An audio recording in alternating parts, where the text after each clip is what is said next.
10년이라는 긴 시간이었습니다. 윤정자는 병원 침대에서 천장만 바라보며 보낸 세월을 떠올렸습니다. 처음엔 몇 달이면 나을 줄 알았던 병이 점점 깊어져서 결국 10년이라는 긴 터널을 지나왔던 거죠. 그동안 남편 박대호는 처음 몇 년만 병문안을 왔고 나중엔 얼굴 보기도 힘들어졌습니다. 아들 민수는 그래도 일주일에 한 번씩은 왔지만 아버지 눈치를 보느라 긴 대화는 나누지 못했죠. 정자 씨, 오늘 드디어 퇴원이네요. 담당 의사가 환한 미소를 지으며 말했습니다. 정자는 고개를 끄덕였지만 마음 한편으론 두려움이 밀려왔습니다. 집으로 돌아가면 뭐가 기다리고 있을까 하는 불안감 말이죠. 10년 동안 세상이 얼마나 바뀌었을지, 남편의 마음은 또 어떻게 변했을지 알 수 없었거든요. 짐을 정리하면서 정자는 지갑을 뒤적였습니다. 몇 장 안 되는 지폐와 함께 낡은 복권 한 장이 나왔죠. 아, 이거. 퇴원 전날 병원 매점에서 재미삼아 산 로또 복권이었습니다. 당첨 발표는 오늘이었는데 퇴원하는 바람에 깜빡할 뻔했네요. 정자는 복권을 지갑에 다시 넣었습니다. 어차피 될 리 없는 일이라고 생각하면서 말이죠. 병원 로비에서 정자는 남편을 기다렸습니다. 분명히 마중 나온다고 했는데 시간이 조금 늦어지고 있었어요. 다른 환자들은 가족들과 함께 웃으며 퇴원하는 모습이 보였는데 정자는 혼자 앉아서 손목시계만 들여다보고 있었죠. 그런데 저 멀리서 익숙한 실루엣이 보였습니다. 박대호였어요. 여보. 정자가 반갑게 손을 들려던 순간 대호의 표정이 심상치 않다는 걸 알아챘습니다. 굳은 얼굴로 다가오는 남편의 손에는 봉투가 하나 들려 있었어요. 정자의 가슴이 쿵 하고 내려앉았습니다. 뭔가 좋지 않은 일이 일어날 것 같은 예감이 들었거든요. 미안하다. 대호가 입을 열었습니다. 널 더는 돌볼 수 없어. 그리고는 봉투를 정자에게 내밀었죠. 정자는 떨리는 손으로 봉투를 받았습니다. 안을 들여다보니 이혼 서류였어요. 이미 대호의 서명이 되어 있고 정자의 서명만 기다리고 있는 상태였습니다. 10년 동안 기다렸는데 정자의 목소리가 떨렸습니다. 하지만 대호는 고개를 돌렸어요. 이미 집은 정리했다. 민수가 모실 거니까 걱정하지 마. 차가운 말투였습니다. 10년 전 병에 걸렸을 때만 해도 금방 나을 거야. 기다릴게라고 했던 그 사람이 맞나 싶을 정도로 달라진 모습이었죠. 정자는 아무 말도 하지 못했습니다. 할 말이 없었던 게 아니라 너무 충격적이어서 말이 나오지 않았던 거예요. 그동안 병상에서 상상했던 퇴원 날의 모습과는 너무나 달랐거든요. 따뜻한 집, 맛있는 밥, 그리고 반가워할 가족들. 그런 꿈들이 한순간에 무너져 내렸습니다. 민수는? 정자가 간신히 물었습니다. 바쁘다고 했다. 나중에 연락할 거야. 대호의 대답은 더욱 차가웠어요. 정자는 고개를 끄덕였습니다. 더 이상 물어볼 것도 붙잡을 이유도 없다는 걸 깨달았거든요. 택시에서 정자는 창밖을 바라보며 눈물을 흘렸습니다. 10년 동안 병원에만 있다 보니 세상이 많이 바뀌어 있었어요. 새로운 건물들, 달라진 거리, 모든 게 낯설었습니다. 그런데 정작 자신을 맞아줄 집도 가족도 없다는 현실이 더 낯설게 느껴졌죠. 민수가 마련해준 원룸은 작았지만 깔끔했습니다. 엄마, 여기서 지내세요. 제가 자주 올게요. 민수의 말에는 미안함이 가득했어요. 하지만 정자는 아들을 탓할 수 없었습니다. 아버지와 아들 사이에서 얼마나 고민이 많았을지 뻔히 보였거든요. 그날 밤 정자는 혼자서 컵라면을 끓여 먹었습니다. 10년 만에 먹는 자유로운 저녁이었지만 마음은 전혀 자유롭지 못했어요. 지갑에서 다시 로또 복권을 꺼냈습니다. 그냥 재미로 산 건데. 중얼거리며 복권을 바라봤지만 당첨번호 확인할 마음의 여유도 없었습니다. 오늘 하루가 너무 충격적이었거든요. 정자는 복권을 다시 지갑에 넣고 침대에 누웠습니다. 10년 동안 병원 침대에서 꿈꿔왔던 자유로운 밤이었지만 이렇게 쓸쓸할 줄은 몰랐어요. 창밖으로 들려오는 도시의 소음들이 오히려 정적보다 더 외롭게 느껴졌습니다. 다음 날 아침 정자는 일찍 눈이 떴습니다. 병원 생활이 몸에 배어서 새벽 6시면 자동으로 깨는 습관이 생겼거든요. 작은 원룸 창문으로 들어오는 햇살을 바라보며 어제 일이 꿈이었으면 좋겠다는 생각을 했습니다. 하지만 옆에 놓인 이혼 서류가 현실을 말해주고 있었어요. 간단히 세수를 하고 아침을 먹으려던 정자는 냉장고가 비어 있다는 걸 깨달았습니다. 민수가 몇 가지 기본적인 생필품만 준비해뒀거든요. 그래, 이제부터는 내가 알아서 해야지. 정자는 작은 가방을 들고 근처 마트로 나갔습니다. 마트에서 장을 보는 것도 10년 만이었어요. 물가가 많이 올랐다는 걸 실감했습니다. 우유 한 팩, 계란, 식빵. 정말 기본적인 것들만 골랐는데도 생각보다 돈이 많이 나갔어요. 계산을 하면서 정자는 앞으로의 생활비를 걱정하기 시작했습니다. 집으로 돌아와서 아침을 먹으면서 정자는 습관적으로 텔레비전을 켰습니다. 아침 뉴스가 나오고 있었어요. 어젯밤 추첨된 로또 당첨번호를 알려드리겠습니다. 6번, 13번, 19번, 27번, 33번, 42번입니다. 아나운서의 또렷한 목소리가 들렸습니다. 아, 그러고 보니 정자는 지갑에서 로또 복권을 꺼냈습니다. 그냥 확인이나 해보자는 생각이었어요. 어차피 안 될 것 같긴 했지만 뭔가 할 일도 없었거든요. 복권의 숫자들을 하나씩 확인해 나갔습니다. 6번. 맞네. 13번도 맞고 19번, 27번. 정자의 손이 점점 떨리기 시작했습니다. 33번, 42번. 모든 번호가 일치했어요. 정자는 복권을 놓고 텔레비전을 다시 바라봤습니다. 혹시 잘못 들었나 싶어서 말이죠. 다시 한번 알려드리겠습니다. 이번 주 로또 당첨번호는 6, 13, 19, 27, 33, 42번입니다. 아나운서가 반복해서 말했어요.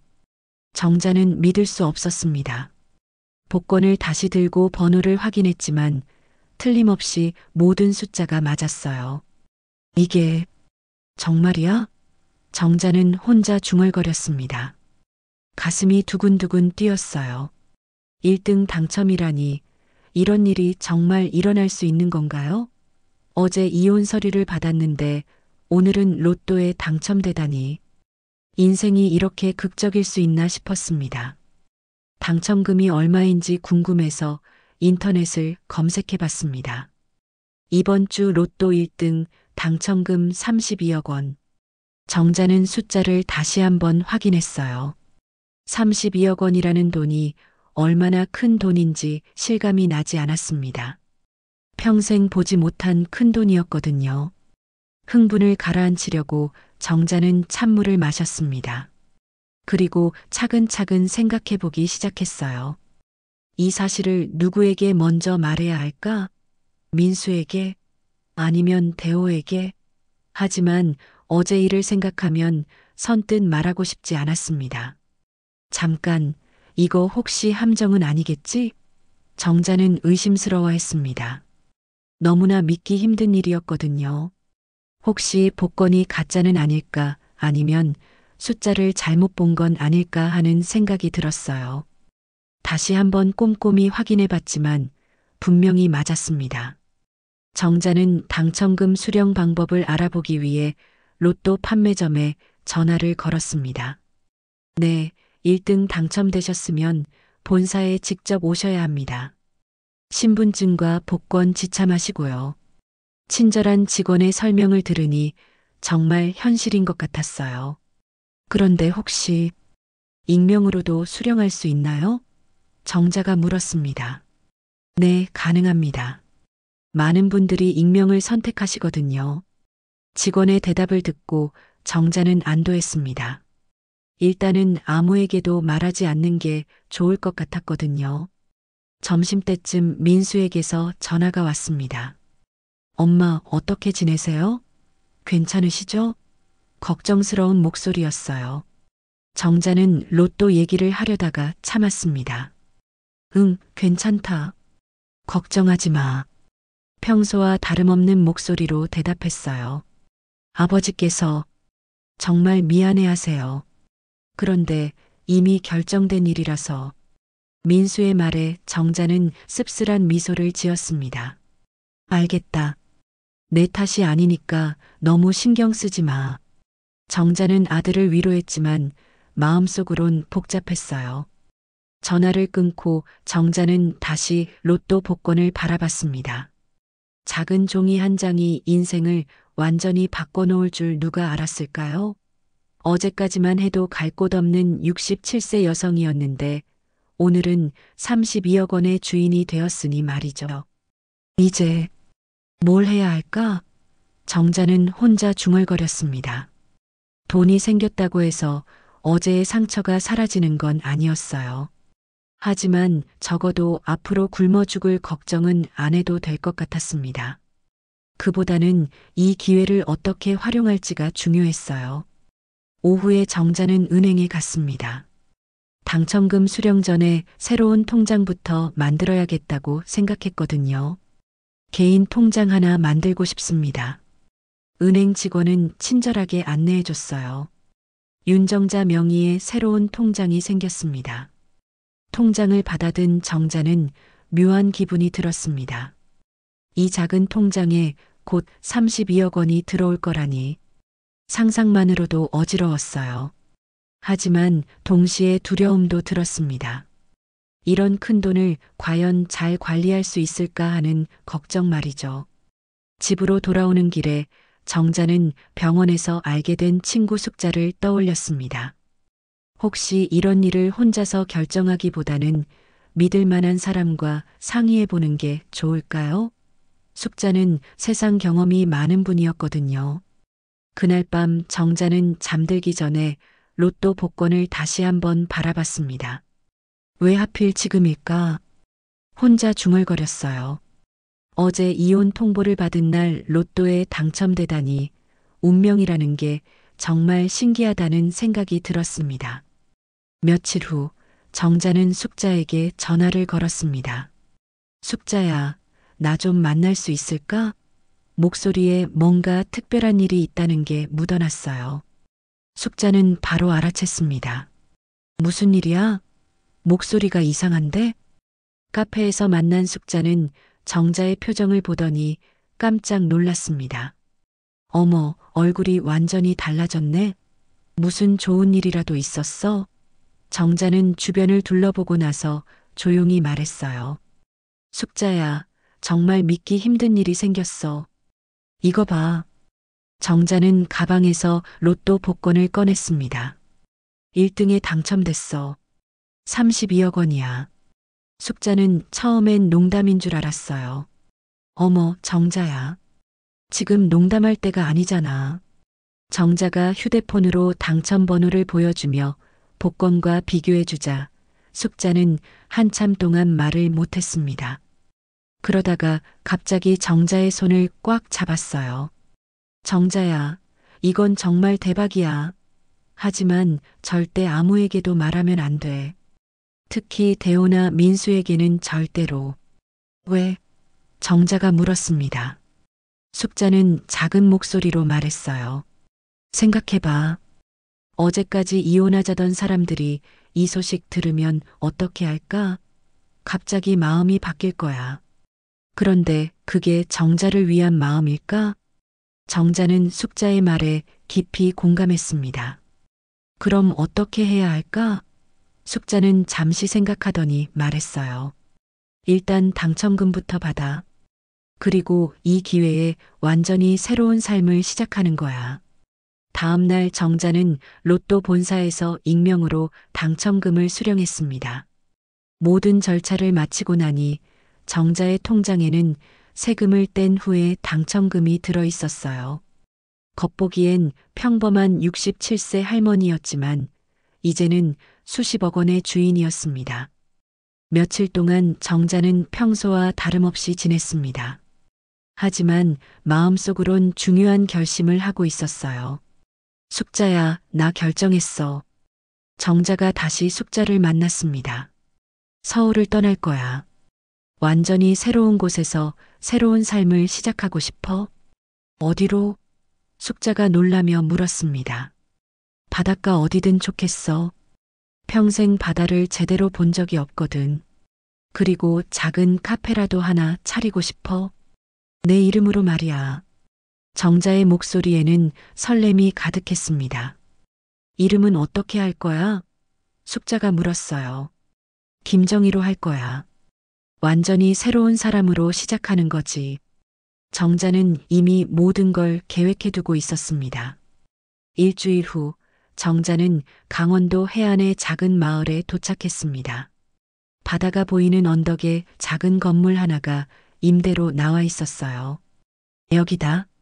정자는 마음을 정했습니다. 건물주 할아버지는 정자를 반갑게 맞아주었습니다. 서울에서 오셨다고 들었는데 여기서 뭘 하실 생각이세요? 정자는 웃으며 대답했어요. 작은 카페를 하려고 합니다. 김정희라고 합니다. 아, 그래요? 이 동네에 카페가 하나 있으면 좋겠는데. 할아버지는 흔쾌히 임대 계약을 해주었어요. 정자는 김정희라는 이름으로 계약서에 서명했습니다. 이제 정말 새로운 인생이 시작되는 것 같았어요. 한 달 후 카페 바다새가 문을 열었습니다. 바다가 보이는 창가에 편안한 소파를 놓고 소박하지만 따뜻한 느낌으로 꾸몄어요. 마을 사람들이 하나둘 찾아와서 커피를 마시며 수다를 떨었습니다. 정희 씨, 서울에서 왜 이런 시골까지 오셨어요? 단골 손님이 물었어요. 새로운 인생을 살고 싶어서요.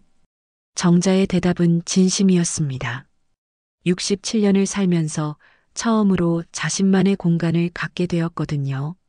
저녁이 되면 정자는 바다를 바라보며 혼자만의 시간을 가졌습니다. 내가 언제 이런 날을 상상이나 했을까? 10년간의 병원 생활, 이혼 통보, 그리고 로또 당첨. 인생이 이렇게 극적으로 바뀔 수 있다는 게 신기했어요. 하지만 정자가 평화롭게 새 삶을 꾸려가는 동안 서울에서는 예상치 못한 일이 벌어지고 있었습니다. 민수가 술자리에서 실수로 어머니의 로또 당첨 얘기를 흘린 거예요. 우리 엄마가 로또에 당첨됐다는데. 술에 취한 민수의 말을 미라가 놓치지 않았습니다. 정말? 얼마나? 미라의 눈이 번뜩였어요. 32억 원이라고 하던데. 민수는 자신이 무슨 말을 했는지도 모르고 있었습니다. 미라는 즉시 대호에게 전화를 걸었어요. 여보, 큰일 났어. 당신 전 부인이 로또에 당첨됐다는데? 대호는 처음엔 믿지 않았습니다. 말도 안 돼. 정자가 무슨 돈이 있다고. 하지만 미라가 민수에게서 들은 얘기를 자세히 전하자 대호의 태도가 바뀌었어요. 32억 원이라고? 정말? 빨리 찾아야 해. 그 돈은 부부 공동 재산이잖아. 미라의 말에 대호는 고개를 끄덕였습니다. 갑자기 이혼한 걸 후회하기 시작했어요. 정자가 어디 있는지 알아봐야겠어. 그 순간부터 정자의 평화로운 일상의 먹구름이 드리우기 시작했습니다. 아직 정자는 모르고 있었지만 곧 예상치 못한 방문객들이 나타날 예정이었거든요. 카페 바다새를 연 지 2달째 되던 어느 오후였습니다. 정자는 평소처럼 바다를 바라보며 커피를 내리고 있었어요. 그런데 갑자기 카페 문이 열리더니 낯익은 실루엣이 나타났습니다. 정자는 손에 들고 있던 커피잔을 거의 떨어뜨릴 뻔했어요. 어머니, 민수였습니다. 뒤이어 박대호와 김미라도 따라 들어왔어요. 마을 할머니들이 갑작스러운 분위기 변화를 눈치채고 하나둘 자리를 떴습니다. 카페 안이 순식간에 조용해졌어요. 정자는 침착하게 앞치마를 정리하며 말했습니다. 어떻게 여기까지 오셨나요? 목소리는 평온했지만 마음속은 복잡했어요. 어머니, 여기서 이런 생활하고 있었던 거야? 말도 없이? 대호의 목소리에는 비난의 톤이 섞여 있었습니다. 정자는 냉정하게 바라보며 대답했어요. 제가 어디서 살든 상관없지 않나요? 이미 남남이잖아요. 미라가 연신 웃으며 끼어들었습니다. 어머님, 오해가 있으신 것 같아요. 우리는 어머님이 걱정되어서 온 거예요. 하지만 정자는 미라의 가식적인 웃음을 꿰뚫어 보고 있었어요. 당신, 내가 누워있을 땐 발자국 소리도 안 남겼잖아요. 정자의 차가운 말에 분위기가 급속도로 냉랭해졌습니다. 미라의 얼굴에서 가면이 벗겨지기 시작했어요. 민수가 어머니와 아버지 사이에서 어쩔 줄 몰라 했습니다. 엄마, 우리가 잘못했어요. 하지만 가족끼리 이렇게 떨어져 살 필요는 없잖아요. 가족? 정자가 쓴웃음을 지었어요. 병원에서 이혼 서류 받았을 때 가족이었나요? 민수는 할 말이 없었습니다. 그때 정자가 직설적으로 물었어요. 내 돈이 그리우신가요? 대호가 당황하며 말했습니다. 무슨 말이야? 우리가 돈 때문에 왔다고 생각하는 거야? 하지만 정자는 이미 모든 걸 알고 있었어요. 민수야, 술자리에서 무슨 말을 했는지 기억나니? 민수의 얼굴이 하얗게 변했습니다. 자신이 실수로 로또 얘기를 했다는 걸 깨달은 거죠. 엄마, 미안해요. 정말 실수였어요. 목소리가 떨리고 있었어요. 정자야, 우리가 부부였잖아. 그 돈은 공동재산이야. 대호가 본색을 드러내기 시작했습니다. 정자는 차갑게 웃었어요. 공동재산이요? 그럼 이혼 서류는 왜 주셨죠? 미라가 끼어들었습니다. 어머님, 법적으로 따져보면 복잡할 수 있어요. 혼인 중에 구입한 복권이니까. 정자는 미라를 똑바로 바라봤어요. 그럼 법대로 하죠. 변호사라도 선임해서 말이에요. 대호가 목소리를 높였습니다.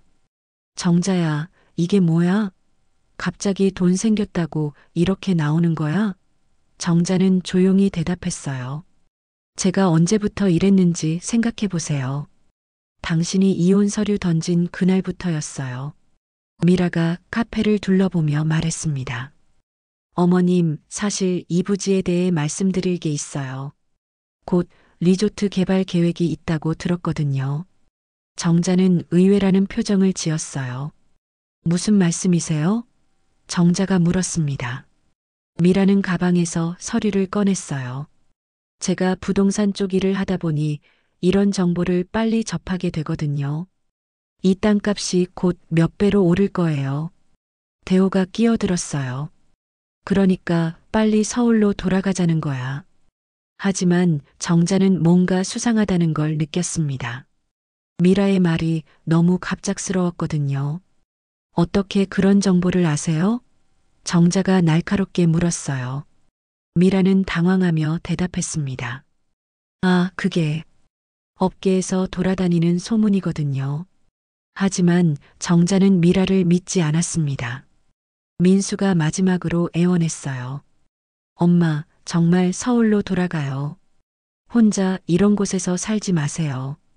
하지만 정자는 고개를 저었습니다. 민수야, 나는 여기가 좋아. 처음으로 내 삶을 살고 있거든. 결국 세 사람은 아무 성과 없이 카페를 떠났습니다. 정자는 그들이 떠나는 모습을 창문 너머로 바라봤어요. 마음 한편으론 민수가 안쓰러웠지만 더 이상 그들의 요구에 휘둘리고 싶지 않았습니다. 그날 밤 정자는 잠들기 전에 숙자에게 전화를 걸었습니다. 숙자야, 오늘 개들이 왔어. 숙자는 깜짝 놀랐어요. 정말? 어떻게 찾았대? 민수가 술자리에서 실수로 말했나 봐. 정자가 한숨을 쉬며 말했습니다.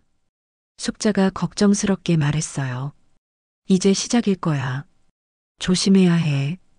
돈 냄새 맡은 사람들은 끈질겨. 정자도 그 말에 동감했습니다. 앞으로 더 큰 어려움이 기다리고 있을 것 같은 예감이 들었거든요. 하지만 동시에 마음속 깊은 곳에서 새로운 결심이 솟아올랐어요. 숙자야, 나 이번엔 물러서지 않을 거야. 정자의 목소리에는 이전에 없던 단호함이 있었습니다. 67년 인생에서 처음으로 내가 나를 지켜볼 때가 온 것 같아. 하지만 정자는 아직 모르고 있었습니다. 대호와 미라가 이미 더 치밀한 계획을 세우고 있다는 것을요. 그들의 진짜 공격은 이제 시작일 뿐이었습니다. 일주일 후 정자는 이상한 일들이 연달아 일어나는 것을 느꼈습니다. 평소 매일 오던 단골 손님들이 하나둘 카페에 오지 않기 시작했어요. 마을 할머니가 지나가면서도 고개를 돌리는 모습을 봤을 때 정자는 뭔가 잘못되었다는 걸 직감했습니다. 할머니, 요즘 어디 편찮으세요? 정자가 길에서 마주친 단골 손님에게 물었어요. 할머니는 머뭇거리더니 작은 목소리로 말했습니다.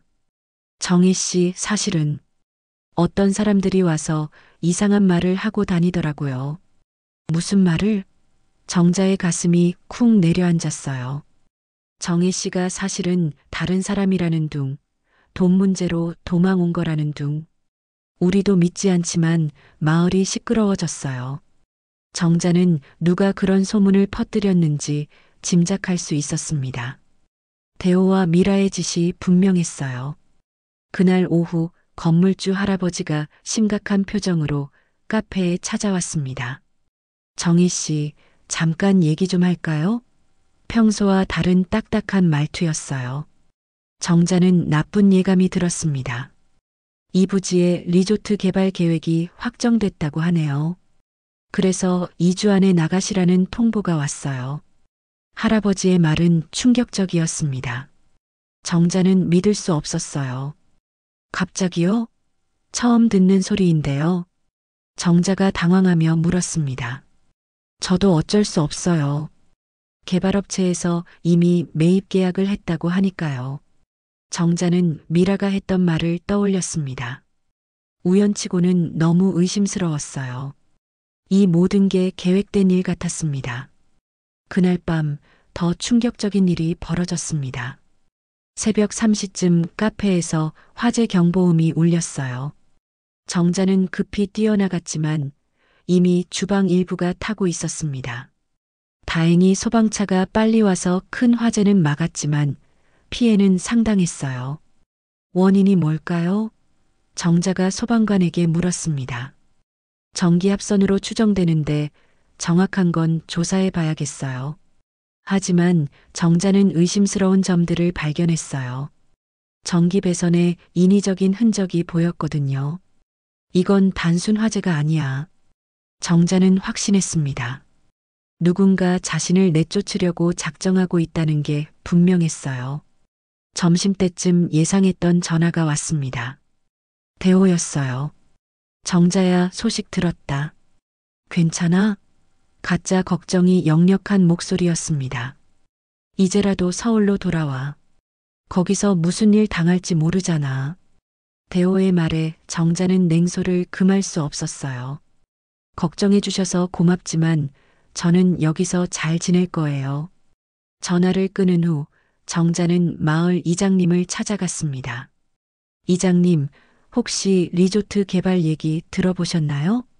이장님은 고개를 저었어요. 무슨 소리예요? 여기에 무슨 리조트를 짓는다고요? 만약 그런 계획이 있다면 저한테 먼저 연락이 왔을 텐데요. 이장님의 확신에 찬 대답을 듣고 정자는 모든 걸 확신할 수 있었습니다. 미라와 대호가 거짓말로 자신을 내쫓으려 하고 있다는 걸 말이에요. 건물주를 속여서 계약 해지를 종용하고 심지어 카페에 불까지 낸 것 같았어요. 이제 그만 참겠어. 정자는 마음을 굳혔습니다. 67년 인생에서 누군가에게 이렇게 당하고만 살 수는 없었거든요. 그날 저녁 정자는 숙자에게 전화를 걸었습니다. 숙자야, 큰일이야. 걔들이 나를 몰아내려고 하고 있어. 모든 상황을 설명하자 숙자는 분노했어요. 이 나쁜 것들이 이제 피하지 마. 정면으로 맞서야 해. 증거를 모으고 법적으로 대응하는 거야. 숙자의 말에 정자도 동감했습니다. 변호사를 구해야겠어. 정자가 말했어요. 그리고 이제까지 일어난 모든 일들을 기록으로 남겨야지. 거짓 소문, 계약 해지 협박, 화재까지. 이 모든 게 우연일 리 없어. 그날 밤 정자는 민수에게 편지를 쓰기 시작했습니다. 아들에게는 마지막으로 진실을 말해주고 싶었어요. 민수야, 엄마가 왜 이런 선택을 했는지 이제 알아야 할 때가 왔구나. 편지를 쓰면서 정자는 눈물이 났습니다. 하지만 이제는 슬픔보다 분노가 더 컸어요. 내가 돈 때문에 세상에 등을 돌릴 줄 알았니? 난 날 위해 이 돈을 쓸 거야. 정자는 카페 앞에 서서 바다를 바라봤습니다. 불에 탄 흔적이 아직 남아 있었지만 포기할 생각은 없었어요. 내가 처음으로 내 힘으로 만든 공간이야. 이렇게 쉽게 빼앗기지 않을 거야. 마을 아이들이 다가와서 물었어요. 정희 할머니, 카페 언제 다시 열어요? 순수한 질문에 정자의 마음이 따뜻해졌습니다. 곧 다시 열 거야. 할머니가 약속할게. 이제 진짜 시작이야. 정자는 혼자 중얼거렸습니다. 내일부터는 더 이상 당하고만 있지 않을 거였어요. 67세의 나이에도 자신을 지킬 수 있다는 걸 보여줄 작정이었습니다. 정자는 결심했습니다. 이제야 진짜로 자신을 지키는 법을 배울 때가 온 것 같았어요.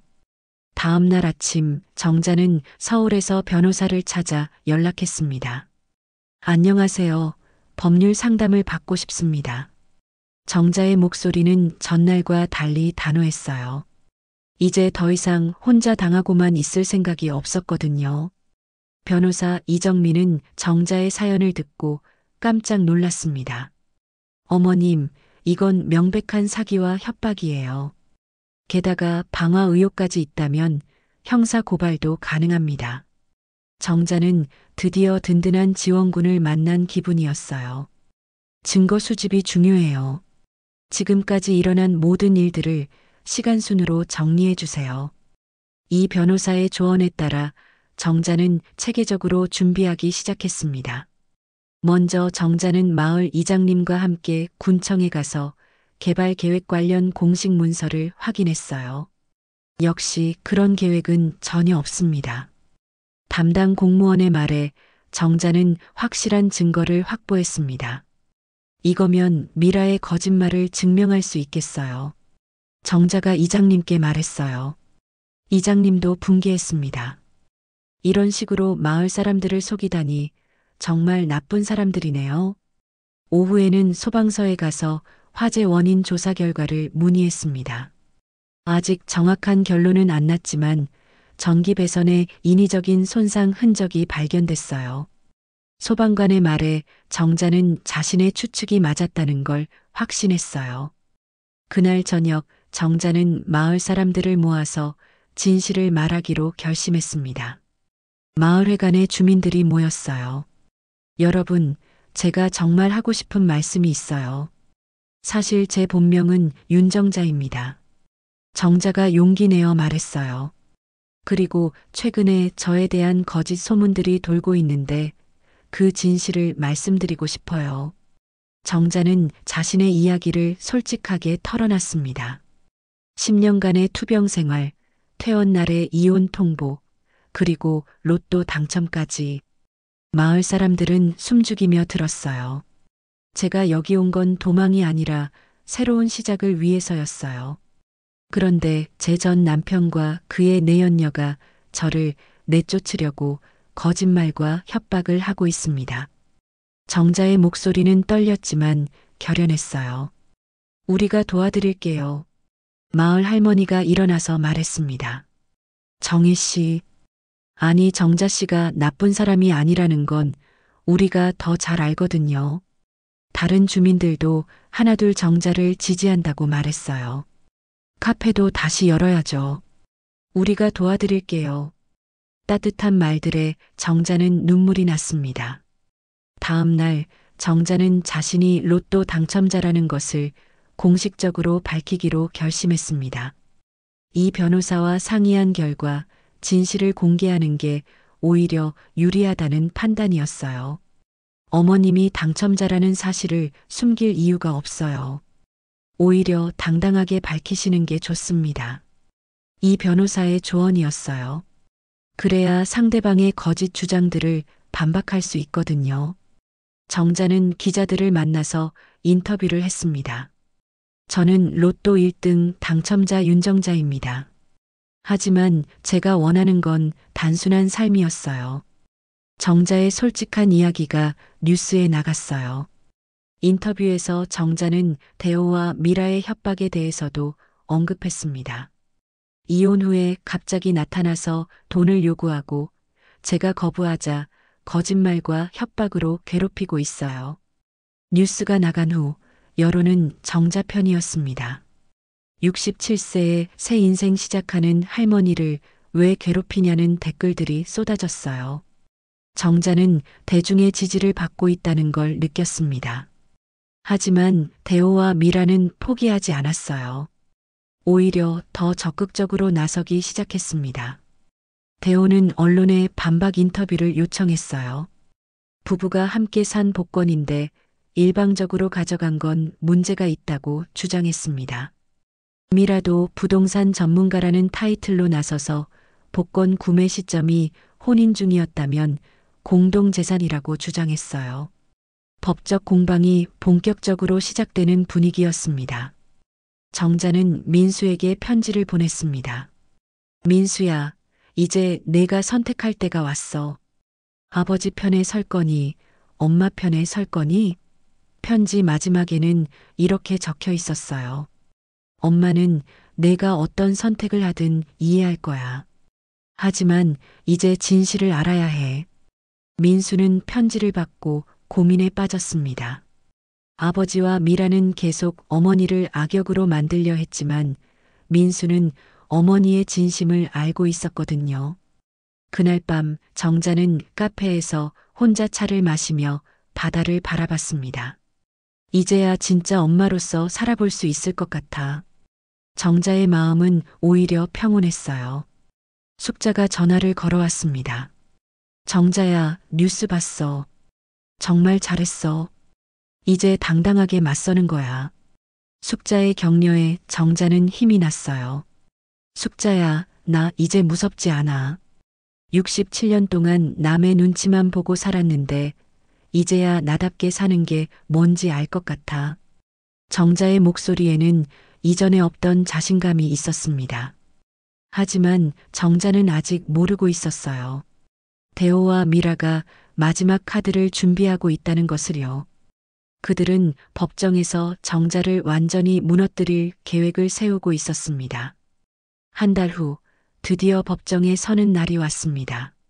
정자는 검은 정장을 입고 당당하게 법원에 들어섰어요. 이 변호사와 함께 철저히 준비한 시간이었습니다. 반대편에는 대호와 미라 그리고 그들의 변호사가 앉아 있었어요. 원고 박대호는 피고 윤정자와의 혼인 중 구매한 로또 복권의 당첨금이 부부 공동 재산이라고 주장하며 반환을 요구합니다. 재판장의 말로 재판이 시작되었어요. 대호의 변호사가 먼저 주장했습니다. 혼인 중에 구매한 복권은 명백한 공동 재산입니다. 더욱이 원고는 10년간 아내의 병간호를 했고 정자는 그 말을 듣고 속으로 쓴웃음을 지었어요. 이에 있습니다. 이 변호사가 일어났습니다. 원고는 피고가 퇴원하는 날 이혼 서류를 건넸습니다. 그 시점에서 이미 혼인 관계는 파탄 상태였다고 봐야 합니다. 정자가 증언대에 섰습니다. 떨리는 마음이었지만 목소리는 단호했어요. 재판장님, 제가 10년 동안 병원에 있는 동안 남편은 저를 버렸습니다. 퇴원하는 날 받은 건 따뜻한 포옹이 아니라 차가운 이혼 서류였어요. 퇴원 날 남편이 건넨 게 뭐였는지 말씀해 주세요. 이 변호사가 물었어요. 정자는 눈물을 참으며 대답했습니다. 이혼 서류였습니다. 널 더는 돌볼 수 없다고 하면서요. 그럼 이 복권은 언제 구매하셨나요? 퇴원 전날 밤이었습니다. 마지막 희망 같은 마음으로 샀어요. 혹시라도 당첨되면 남편에게 부담 안 되겠다는 생각으로요. 대호의 변호사가 반박했습니다. 하지만 법적으로는 여전히 혼인 중이었습니다. 정자는 당당하게 대답했어요. 법적으로는 그럴지 몰라도 실질적으로는 이미 끝난 관계였습니다. 원고가 정말 10년간 병간호를 했다고 보십니까? 이 변호사가 대호를 향해 날카롭게 물었어요. 대고는 당황하며 대답했습니다. 물론 했습니다. 그럼 병원 면회 기록을 보시죠. 이 변호사가 서류를 제출했어요. 최근 5년간 면회 기록이 거의 없습니다. 이게 병간호라고 할 수 있을까요? 법정이 술렁였습니다. 대호의 얼굴이 빨갛게 달아올랐어요. 그건 사업이 바쁘다고 아내를 5년간 방치했다는 말입니까? 이 변호사의 추궁에 대호는 할 말이 없었어요. 이번엔 미라가 증언대에 섰습니다. 저는 부동산 전문가로서 말씀드리는데 법적으로 공동재산이 맞습니다. 하지만 이 변호사는 준비가 되어 있었어요. 증인은 언제부터 원고와 내연 관계였습니까? 미라의 얼굴이 하얗게 변했어요. 그건 이 사건과 무관합니다. 무관하지 않습니다. 원고가 부인을 버린 이유가 증인 때문 아닙니까? 이 변호사가 증거 자료를 제출했어요. 원고와 증인이 5년 전부터 동거했다는 증거입니다. 법정이 다시 술렁였습니다. 정자는 놀랍지 않았어요. 이미 예상했던 일이었거든요. 더욱이 증인은 피고를 내쫓기 위해 거짓 정보를 퍼뜨렸습니다. 이 변호사가 계속 공격했어요. 리조트 개발 계획이라는 거짓말로 건물주를 속였고 심지어 방화까지 저질렀습니다. 미라가 소리쳤습니다. 그건 증거가 없잖아요. 하지만 이 변호사는 침착했어요. 소방서 조사 결과와 목격자 진술서가 있습니다. 재판장이 정리했습니다. 원고 측의 주장을 들어보니 과연 이것이 단순한 재산 분할 문제인지 의문이 듭니다. 대호가 마지막으로 발언했어요. 재판장님, 저는 정말 아내를 사랑했습니다. 단지 힘들어서. 하지만 정자가 일어났어요. 사랑이었나요? 정자의 목소리가 법정에 울렸습니다. 그럼 왜 제가 가장 힘들 때 저를 버렸나요? 10년 동안 기다렸는데 퇴원하자마자 받은 게 이혼 서류였어요. 돈이 생겼다고 갑자기 사랑한다고 하시는 건가요? 정자의 말에 대호는 고개를 숙였어요. 재판장님, 저는 67년을 살면서 처음으로 제 삶을 살고 있어요. 그 돈으로 누군가에게 복수하려는 게 아니라 제가 원하는 삶을 살려는 거예요. 재판장이 중간 판결을 내렸습니다. 우선 원고와 증인의 내연 관계, 그리고 증인의 방해 행위에 대해서는 별도 수사가 필요해 보입니다. 본 재산 분할 건에 대해서는 재판장이 잠시 멈췄어요. 피고가 복권을 구매한 시점의 혼인관계 실질적 파탄 여부를 중심으로 다음 재판에서 최종 판결하겠습니다. 재판이 끝나고 정자는 법원 앞에서 기자들과 만났습니다. 어떤 판결이 나와도 저는 후회하지 않아요. 처음으로 제 목소리를 냈거든요. 민수가 뒤늦게 나타났어요. 엄마. 정자는 아들을 바라봤습니다. 민수야, 늦었지만 왔구나. 엄마, 미안해요. 아버지 편만 들었어요. 민수의 눈에 눈물이 고였어요. 이제야 진실을 알겠어요. 정자는 아들을 안아줬습니다. 괜찮아. 내가 깨달았으면 됐어. 67년 만에 진짜 승리를 맛보는 기분이었어요. 하지만 진짜 결말은 다음 재판에서 결정될 것이었습니다. 정자는 어떤 결과든 받아들일 준비가 되어 있었어요. 2주 후 최종 판결이 나는 날이었습니다. 정자는 평소보다 일찍 일어나서 바다를 바라보며 마음을 다잡았어요. 어떤 결과든 받아들일 거야. 이미 싸우는 과정에서 자신이 원하던 걸 얻었다는 생각이 들었거든요. 법정에는 더 많은 사람들이 모였습니다. 정자의 이야기에 관심을 가진 시민들과 기자들이 방청석을 가득 메웠어요. 마을 사람들도 정자를 응원하러 왔습니다. 선고합니다. 재판장의 목소리가 조용한 법정에 울렸어요. 원고 박대호의 청구를 기각합니다. 순간 방청석에서 박수가 터져 나왔습니다. 피고 윤정자가 구매한 로또 복권은 실질적 혼인 파탄 이후 개인 재산으로 인정하며 원고의 공동재산 주장은 받아들일 수 없습니다. 재판장이 계속 말했어요. 또한 증인 김미라의 방해 행위와 허위 정보 유포에 대해서는 손해배상 책임을 인정합니다. 미라의 얼굴이 창백해졌어요. 정자는 눈물이 났습니다. 기쁨의 눈물이었어요. 67년 만에 처음으로 자신의 권리를 당당하게 인정받은 것 같았거든요. 법원을 나서면서 정자는 기자들에게 말했습니다. 저는 돈을 지키려고 싸운 게 아니에요. 제 존재를 지키려고 싸웠어요. 67세에도 새로운 인생을 살 권리가 있다는 걸 증명하고 싶었거든요. 민수가 다가와서 어머니를 꼭 안았어요. 엄마, 정말 자랑스러워요. 이제야 진짜 엄마를 본 것 같아요. 정자는 아들의 말에 가슴이 뭉클했습니다. 민수야, 이제 내 인생을 살아. 엄마도 엄마 인생을 살 테니까. 정자의 말에 민수는 고개를 끄덕였어요. 가끔 찾아뵐게요. 진짜 가족으로서 말이에요. 한편 대호는 패배감에 무너져 있었습니다. 미라는 손해배상과 함께 사기 혐의로 수사를 받게 되었어요. 그들의 욕심이 결국 자신들을 무너뜨린 셈이었습니다. 며칠 후 정자는 마을로 돌아왔습니다. 주민들이 환영해 주었어요. 정자 씨, 정말 대단하세요. 할머니들이 박수를 치며 맞아주었습니다. 하지만 정자는 이미 새로운 계획을 세우고 있었어요. 화재로 손상된 카페를 다시 짓는 대신 다른 일을 해보고 싶었거든요. 서점을 하려고 해요. 정자가 이장님에게 말했어요. 바다가 보이는 작은 서점 말이에요. 아이들이 책을 읽고 어른들도 쉬어갈 수 있는 그런 곳이요. 이장님은 반가워했습니다.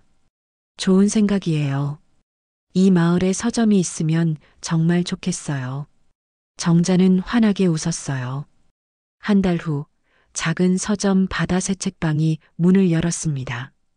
카페보다 더 아늑하고 따뜻한 공간이었어요. 한쪽 벽면은 온통 책으로 가득했고 바다가 보이는 창가에는 편안한 의자들이 놓여 있었습니다. 할머니, 이 책 재미있어요. 마을 아이들이 책을 읽으며 웃었어요. 정자는 그 모습을 보며 흐뭇했습니다. 돈으로 살 수 없는 행복이었거든요. 숙자가 놀러 왔어요. 정자야, 정말 멋진 곳이네. 여기서 여생을 보내면 좋겠어. 정자는 차를 내주며 말했습니다. 숙자야, 고마워. 내가 있어서 용기 낼 수 있었어.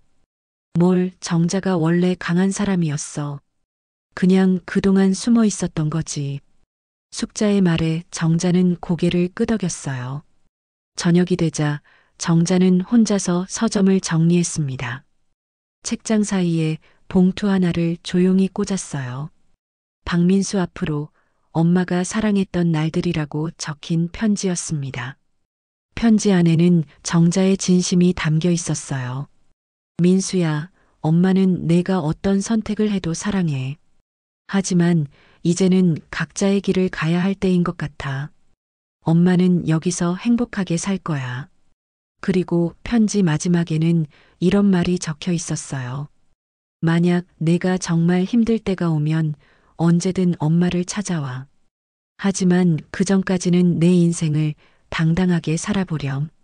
정자는 창밖으로 바다를 바라봤습니다. 석양이 바다를 붉게 물들이고 있었어요. 참 예쁘다. 혼자 중얼거리며 정자는 미소를 지었습니다. 그때 서점 문이 열리며 한 젊은 여성이 들어왔어요. 안녕하세요. 혹시 아르바이트 구하시나요? 정자는 반가웠습니다. 어머, 그럼요. 들어오세요. 제가 문학을 전공했는데 이런 조용한 곳에서 일하고 싶었어요. 여성의 말에 정자는 고개를 끄덕였어요. 좋아요. 함께 이 서점을 가꿔봐요. 밤이 깊어갈수록 정자는 평온함을 느꼈습니다. 67년 동안 남의 인생을 살다가 이제야 자신의 인생을 찾은 것 같았어요. 정자는 일기장을 꺼내 마지막 한 줄을 적었습니다. 돈보다 소중한 걸 알게 되는데 67년이 걸렸네요. 하지만 괜찮아요. 이젠 제 삶이니까요.